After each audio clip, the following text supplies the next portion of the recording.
صلی اللہ علیہ وسلم کی بارگاہ میں ہدیہ درود و سلام کا نذرانہ پیش کرنے کے بعد معزز حاضرین،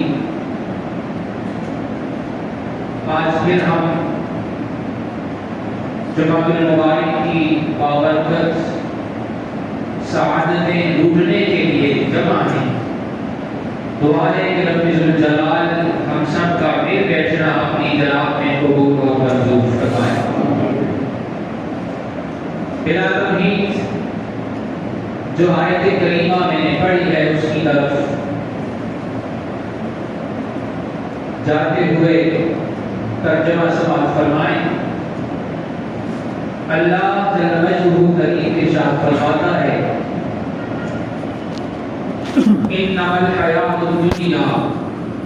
لہو و لعب، کہ بے شک یہ دنیاوی زندگی ہے یہ فقط ایک کھیل اور تماشا ہے۔ وَلَلدَّارُ الْآخِرَةُ خَيْرٌ، اور آخرت کا گھر بہتر ہے لِلَّذِينَ يَتَّقُونَ، تو سب میں سے ان لوگوں کے لیے جو اللہ سے ڈرنے والے۔ اب آگے اللہ رب العزت سے ارشاد فرماتا ہے افلا تعقلون، کیا تم عقل نہیں رکھتے؟ اللہ رب العزت نے افلا تعلمون نہیں فرمایا، افلا تعقلون فرمایا، کیونکہ جب اسرار و رموز اور معرفت الہی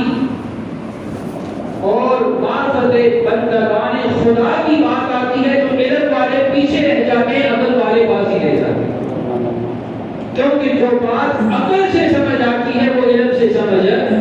نہیں آتی۔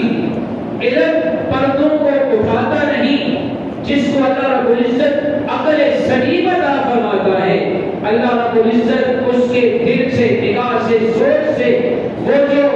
اس کی ذات کو اور اس کے بندوں میں اس کی پائی جانے والی تجلیات کو سمجھنے سے بالا تر ہوتا ہے، وہ علم سے دور نہیں ہوتا بلکہ عقل والوں والا رب العزت کے رموز و اسرار عطا فرماتا ہے۔ اس لیے فرمایا افلا تعقلون، کیا تم عقل نہیں رکھتے کہ یہ دنیا جو جس کے اندر تم مستی سے پھر رہے ہو،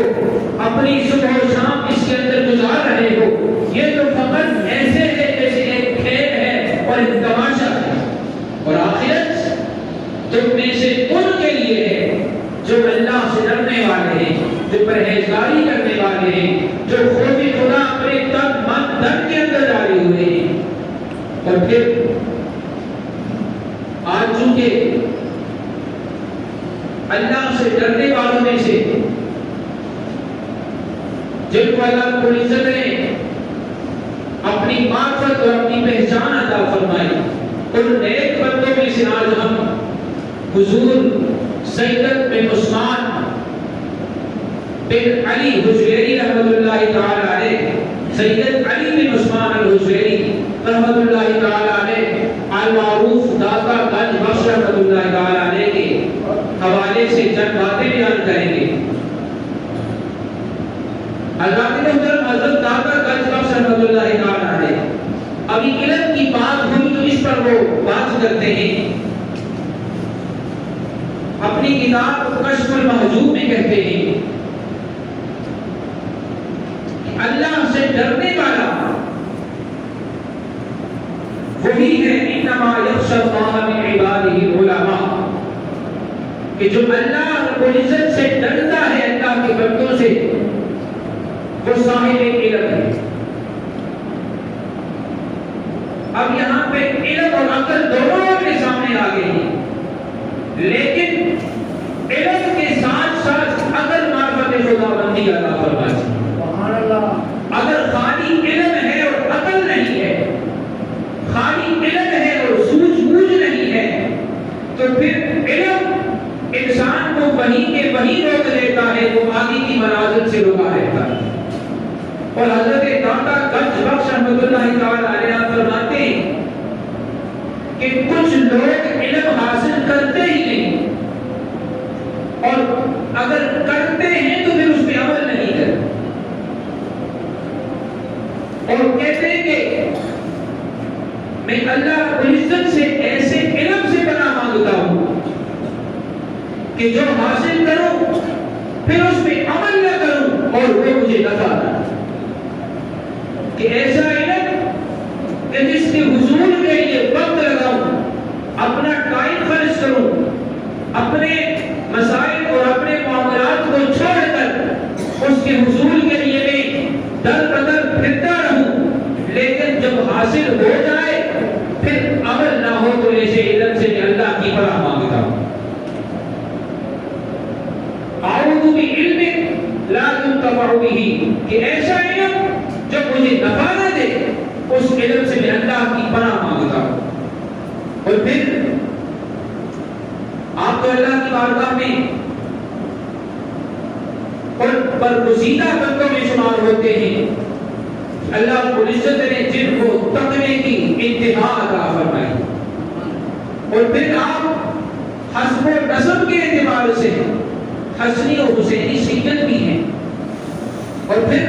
حضور سرور کائنات صلی اللہ علیہ وآلہ وسلم عزت آپ کی آل اور آپ کی اولاد کے حوالے سے میرے امام نے یہ واضح عقیدہ ہمیں عطا کر دیا ہے کہ تیری نسل پاک میں ہے بچہ بچہ نور کا، تو ہے عین نور، تیرا سب کا آنا نور کا۔ لیکن پھر بھی حضور دادا گنج بخش رحمۃ اللہ تعالی علیہ 8-10 واسطوں سے جناب مولا علی المرتضیٰ رضی اللہ تعالی عنہ سے آپ کا خاندان اور نسب ملتا ہے، اور پھر اگر ان کی بات کی جائے تو ایسے علم سے وہ بھی پناہ مانگ چکے ہیں کہ جو علم وہ کہتے ہیں کہ فائدہ نہ دے گا۔ اور پھر آج کل بہت سے لوگ اپنے اوپر اولیاء کا لبادہ اوڑے ہوئے ہیں، اور ہاتھ ان کا ہر وقت پھیلا ہوا ہوتا ہے، ہر وقت ہاتھ پھیلائے ہوتے ہیں۔ لیکن حضور داتا گنج بخش علی حجویری رحمۃ اللہ تعالی علیہ آپ فرماتے ہیں کہ فقیر کو نہیں ہوتا، فقیر اس کو نہیں کہتے کہ جو ہمیشہ کسی کے آگے اپنا ہاتھ پھیلائے رکھے، بلکہ فقیر وہ ہوتا ہے کہ جو اپنی ضروریات کو اللہ رب العزت کی ذات پہ چھوڑتا ہے اور اپنے آپ کو لوگوں کے سامنے بے عزت ہونے سے بچاتا رہتا ہے، لوگوں کے سامنے اپنی عزت بناتا رہتا ہے، اور اس طرح وہ ساری کی ساری زندگی اللہ کی رضا کے لیے گزار دیتا ہے۔ اللہ رب العزت اس کو اپنے کرم سے دے تو اس کو لے لیتا ہے، اللہ رب العزت کی طرف سے نہ ملے اس میں صبر کرتا رہتا ہے۔ اس طرح صبح و شام کی مشکل منازل وہ اللہ کی رضا کے لیے گزارتا رہتا ہے، کبھی کسی کی باتیں سنتا ہے، کبھی کسی کے ہاں سے بے عزت ہوتا ہے، کبھی کسی کے ہاں سے وہ اپنی شان میں گستاخی سنتا ہے، لیکن ساری باتوں کو فقط اس لیے نظر انداز کر دیتا ہے کہ ہاں اگر میں اس کے مقابل ہوا تو اللہ کی جو رضا مجھے ملتی ہے اس سے محروم ہو جاؤں گا، اور پھر اپنی ضرورت کے لیے کسی کے ہاں ہاتھ پھیلانے سے ہمیشہ گریز کرتا ہے، ہمیشہ دور رہتا ہے۔ اور پھر یہ مناظر ہوتی ہیں جن پہ وہ چلتا ہے چلتا ہے چلتا ہے، اور پھر اللہ کی قرب اور ولایت میں پہنچ جاتا ہے۔ اب ولی تو کہتے ہی اسے ہیں نا، جناب سیدنا غوث اعظم رضی اللہ تعالیٰ عنہ نے ولی کی تعریف کی، آپ کہتے ہیں کہ ولی وہ ہوتا ہے کہ جو اپنے آپ کو سپرد خدا کر دے، جو اپنے آپ کو سپرد خدا کر دے اور پھر اپنی جان کو اپنا نہ سمجھے کہ میرے رب نے یہ میرا وجود بنایا ہے اور اب یا رب یہ تیرے ہی حوالے ہیں، تیری مرضی ہے، تو چاہے تو مجھے آباد کر دے اور چاہے تو مجھے فنا کر دے۔ اور جب بندہ اللہ کی مرضی پر فنا ہو جاتا ہے اس کو بقا مل جاتی ہے، اس کو بقا مل جاتی ہے۔ حضرت باقی اللہ رحمۃ اللہ تعالی علیہ ان کے حوالے سے آپ لکھتے ہیں کہتے ہیں کہ جب باقی بلّہ رحمۃ اللہ تعالیٰ علیہ ان کی وصال کا وقت آیا، اس سے کچھ دن پہلے کسی مرید نے پوچھا فنا اور بقا کیا ہوتی ہے، فنا اور بقا کے حوالے سے سوال کیا۔ انہوں نے کہا جب میں فوت ہو جاؤں گا، میرا وصال ہو جائے گا، تو پھر جو بندہ میرا جنازہ پڑھائے گا اس سے پوچھنا بقا کیا ہوتی ہے، فنا کیا ہوتی ہے۔ جب جنازہ لے کے نکلے، جنازہ بھی رکھا تو انتظار میں ہی، اور ساتھ وصیت کی تھی کہ جنازہ وہ پڑھائے گا جس کی کبھی تہجد کی نماز ادا نہ ہوئی ہو۔ اب یہ بھی وصیت، اب میرے اور آپ کے اندر کون ہے جس نے، سوال ہم یہ کریں کہ کس نے کب پڑھی ہے،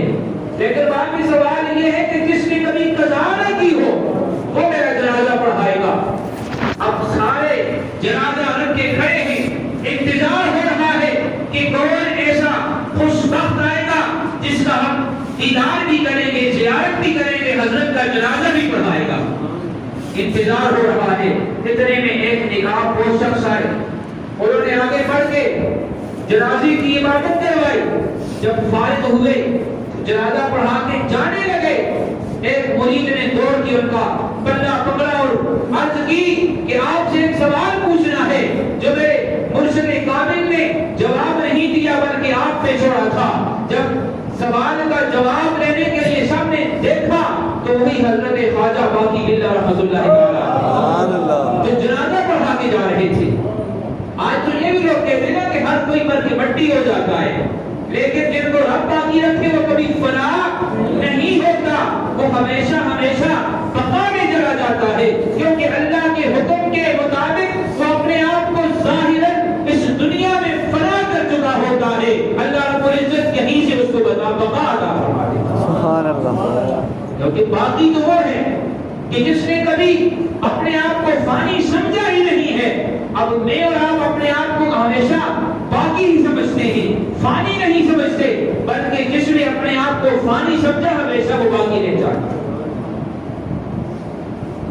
اب سوال اس نے پوچھا، ہاں جی بتائیں بقا اور فنا کے اندر کیا فرق ہے؟ آپ نے کہا یہ جس کا جنازہ پڑا وہ فنا ہے، یہ جو جا رہا ہے یہ بقا ہے۔ جنازہ جس کا پڑا گیا وہ فنا ہو گیا، جس نے پڑھایا یہ بقا میں چلا گیا۔ دیکھا تو حضرت باقی بلّہ نے مرید پیچھے آ گیا، اس کو سمجھ آ گئی، اس لیے حضرت نے سوال کو آج کے لیے چھوڑا تھا اور اب یہ بتانا چاہتے تھے کہ شاید اس وقت اس کو سوال کے جواب کی سمجھ نہیں آئے گی کہ جب وہ پوچھ رہا ہے جب میں اس دنیا سے چلا جاؤں گا اور خود ہی اپنا جنازہ پڑھنے آؤں گا تو اس وقت میرے سوال اس کے سوال کا اسے جواب بھی سمجھ آ جائے گا۔ بعض باتیں پریکٹیکل سمجھانی پڑتی ہیں، ان کو کر کے دکھانا پڑتا ہے کہ ایسے بقا ہوتی ہے اور ایسے فنا ہوتی ہے۔ ایک شخص جس کے بارے میں حضرت داتا گنج بخش علی حجویری رحمۃ اللہ تعالیٰ علیہ لکھتے ہیں، اور یہ ان کے حضرت داتا علی حجویری کی شیخ ابو اسحاق ابراہیم رحمۃ اللہ تعالیٰ علیہ، آپ کہتے ہیں کہ میں ایک دن اپنے شیخ مسلم البغوی کی زیارت کے لیے گیا۔ کہتے ہیں کہ وہاں پہ جب جا کے پہنچا تو ان کی ابتدا میں میں نے مقتدی بن کر ان کے پیچھے ایک نماز پڑھی۔ نماز میں شروع میں ہی انہوں نے جب فاتحہ پڑھی نا تو مجھے قرات کے اصولوں کے مطابق ان کی قرات غلط نظر آئی، اور میں نے کہا کہ یہاں آنے کا میرا جو مقصد ہے وہ پورا ہی نہیں ہوا۔ جس شخص کے ہاں میں کچھ اور سمجھ کے آیا تھا وہ قرآن ہی ٹھیک نہیں پڑھتا۔ یہ سوچ آئی، نماز تو پڑھی، رات وہاں گزاری، صبح دریائے فرات کے کنارے پہ جاتے ہیں کہ وہاں پہ وضو کر کے آؤں۔ جاتے ہوئے دیکھا کہ ایک شیر رستے میں بیٹھا ہوا ہے، شیر پاؤں کی آہٹ سن کے جاگ گیا۔ جب وضو کرنے کے کر کے لوٹے نا دیکھا تو دو شیر کھڑے ہیں۔ شیروں نے تعاقب کر لیا، روک لیا، کہتے اب کیا کروں؟ حضرت ابو اسحاق ابراہیم کہتے ہیں کہ میں وہاں پھنس گیا، اب شیروں سے نہ نکلنے کا نہ شیروں کو مارنے کا، شیر تو شیر ہوتا ہے، کہتے ہیں بڑا مشکل میں پھنس گیا. اتنے میں حضرت ابو شیخ مسلم بغوی نکلے, اپنے حجرے سے باہر نکلے, دیکھا کہ شہروں کے سامنے میں بے بس کھڑا تھا, کوئی کچھ نہیں کر سکتا تھا. حضرت ابو مسلم بغوی کہتے ہیں اے شہروں, ایک کتو, تو نے میرے منع نہیں کیا تھا کہ میرے مہمانوں کو نہ چھیڑا کرو, آپ نے آج میرے مہمان کو پھر چھیڑ لیا ہے. شیر سر جھکا کر ان کے قدموں میں آ گئے. دونوں شیروں کو ابو مسلم بغوی اپنے ہاتھ سے پکڑتے ہیں, کانوں کو کھینچتے ہیں, ایک تھپڑ لگاتے ہیں, کہتے ہیں جاؤ بھاگ جاؤ, آج کے بعد کبھی میرے مہمانوں کو نہیں چھیڑنا, کبھی تنگ نہیں کرنا. کہتے ہیں میں حیران و پریشان ہو گیا کہ میں نے کیا سوچا تھا, میں نے کیا کیا تھا, میں نے تو کچھ اور سوچا تھا, میں نے ظاہر پر بات کی تھی لیکن یہ باطنی بات کچھ اور ہے. میں نے ظاہر کو کرتا تھا لیکن باطن میں تو کچھ اور چل رہا ہے. ہمیشہ اللہ کے جو بری ہوتے ہیں وہ باطن کی بات لیتے ہیں اور باطن کی بات دیتے ہیں. ظاہر پر ان کی توجہ نہیں ہوتی کہ کون مریض کتنا نذرانہ لے کے آیا ہے, کون کتنے کپڑے لے کے آیا ہے, کون کتنی بڑی گاڑی میں آیا ہے. آج تو یہ دیکھا جاتا ہے, لیکن اصل ولایت تو وہ ہوتی ہے جو دل کی دنیا کو دیکھتی ہے اور وہاں سے ہی فیصلہ کر لیتی ہے, ظاہری اسباب کو نہیں دیکھا جاتا. حضرت مسلم بغوی کہتے ہیں کہ تم دنیا کے ظاہر کو سنبھالنے کے لیے لگے ہو, اس لیے دنیا والوں سے ڈرتے ہو. اب دنیا کے باطن کو سنبھالتے ہیں تب دنیا ہم سے ڈرتی ہے. پھر شیر کیا ہے, پھر اور دنیا کی مخلوق کیا ہے, بڑے سے بڑا درندہ بھی ہے وہ ہمارا خادم و غلام بن کے ہمارے سامنے آتا ہے, کیونکہ ہم خود اپنے باطن کو بھی سنبھالتے ہیں اور اس طریقے سے ہم لوگوں کے باطن کو بھی سنبھالتے ہیں. تو جس کا باطن سنبھل گیا اللہ رب العزت کے ہاں اس کا مقام بن گیا. وہ کہتے ہیں کہ ایک سفر میں حضرت دادا صاحب کہتے ہیں کہ میرے مرشد گرامی شام سے جدہ کی طرف سفر کر رہے تھے, شام سے جدہ کی طرف سفر کر رہے تھے, جنہیں اولیاء اللہ کی تسخیر کی بات آپ کو بتا رہا ہوں کہ کتنا وہ لوگوں پر تسخیر رکھتے ہیں, کائنات کتنی ان کے لیے مسخر ہوتی ہے, کتنی ان کی گرد کیسے جمع ہوتی ہے, کیونکہ انہوں نے اپنے آپ کو اللہ کے ہم فنا کیا ہوتا ہے. اللہ رب العزت ان کو ایسی بقا عطا فرماتا ہے کہ ساری کائنات ان کے در پہ دیوانہ معلوم کی نظر آتی ہے. اور یہی حال حضرت دادا گنج بخش علی حجویری کا ہے. آپ اگر وہاں پہ گئے نہیں تو آپ نے ٹی وی پر, ٹیلی ویژن پر یہ دیکھا ہے کہ کتنی ہجوم ہوتی ہے وہاں پہ, جہاں کہ ہمارے پاکستان کے اندر سب سے بڑا اجتماع جو ہوتا ہے حضور دادا گنج بخش علی حجویری کے ان سے بات کا ہوتا ہے. اب وقت مختصر ہے, اس مختصر وقت میں اتنی لمبی بات نہیں ہوتی. کہتے ہیں کہ وہاں کشتی میں ایک نوجوان بیٹھا تھا, اس نوجوان نے گدڑی پہنی ہوئی تھی. حضرت دادا حضور کہتے ہیں کہ میرے شیخ نے کہا کہ میں اس کے قریب ہو گیا نا, ذرا اس سے کچھ فیض لوں گا, لیکن اس کا روب, اس کا جمال, اس کا حسن اتنا تھا کہ تھی تو گدڑی, لیکن اللہ کے قرب کی وجہ سے, اللہ کے مثال کی وجہ سے اتنا روب تھا کہ میں اس کے قریب ہونے نہیں پایا. اتنے میں کسی نے کہا کہ اس نوجوان نے فلاں کی اشرفیوں کی تھیلی چرا لی. لوگ کہنے لگے ہم اس کو ماریں گے, لیکن وہ کہتے ہیں کہ میں نے آگے نہیں بڑھنے دیا, روک دیا. جب روکا اور نے خود قریب جا کر اور وہ عرض کی, اے نوجوان, ایک شخص کی اشرفیوں کی تھیلی گم ہو گئی اور آپ پہ وہ الزام لگا رہا ہے, یوں مجھے موقع ملا کہ میں ان سے بات کر سکوں. کہتے ہیں کہ جب یہ بات انہوں نے سنی تو نگاہ کو آسمان کی طرف اٹھایا, جو ہی نگاہ آسمان کی طرف اٹھائی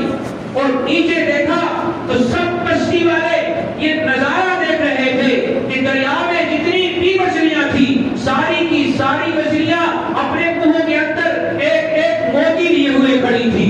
ساری مچھلیاں ایسے موتی لے کر آ گئی, جواہرات لے کر آ گئی. کوئی ایسی دریا کی مخلوق نہ تھی جو موتی اور جواہرات سے خالی ہو. ساروں نے منہ بھرے ہیں, ایسے پیش کر رہی ہیں. اس نوجوان نے چونکہ الزام لگ گیا تھا, اس ایک مچھلی سے ایک موتی لے کر اس کو دیا اور دیا اس طرح اٹھ کے پانی پہ چلنا شروع کر دیا، پانی پہ چلنا شروع کر دیا، اور ہم نے دیکھا دیکھتے ہی دیکھتے نوجوان کے لیے پانی اس طرح بن گیا کہ جس طرح ایک منجمد برف ہوتی ہے یا پہاڑ ہوتا ہے، نہ وہ پانی کے اندر ڈوبا، نہ پانی نے اس کو گرایا اور نہ پانی نے اس کو بہایا، بلکہ پار لگا دیا۔ یہ تصویر ہوتی ہے جب اللہ کی قضا کے لیے بندہ اپنے آپ کو غرق کر دیتا ہے، فنا کر دیتا ہے، تو پھر چاہے کوئی کتنا بھی الزام اس کے اوپر لگائے، چاہے کوئی کتنا بھی اس کو نیچا دکھانے کی کوشش کرے، اللہ رب العزت اس کے مقامات کو بلند کرتا ہے۔ اور اتنے میں جب سب نے یہ نظارہ دیکھا، ایک شخص وہیں پہ موجود تھا جس نے وہ تھیلی چرائی تھی، اس نے ایسے نکال کے تھیلی کو پھینکا، لیکن وقت گزر چکا تھا۔ وہ جو اللہ رب العزت نے ہمیں ایک کرامت دکھانی تھی وہ ہم دیکھ چکے تھے کہ اللہ کے بندوں کا یہ حال ہوتا ہے کہ اللہ کی ہاں وہ اپنے تن من دن کو فنا کرتے ہیں، رب ان کی ہر بات کو موڑتا نہیں بلکہ پورا ہی فرماتا ہے۔ اس لیے دعا ہے کہ اللہ رب العزت ہمیں اولیاء اللہ کے جتنے بھی مبارک آستانے ہیں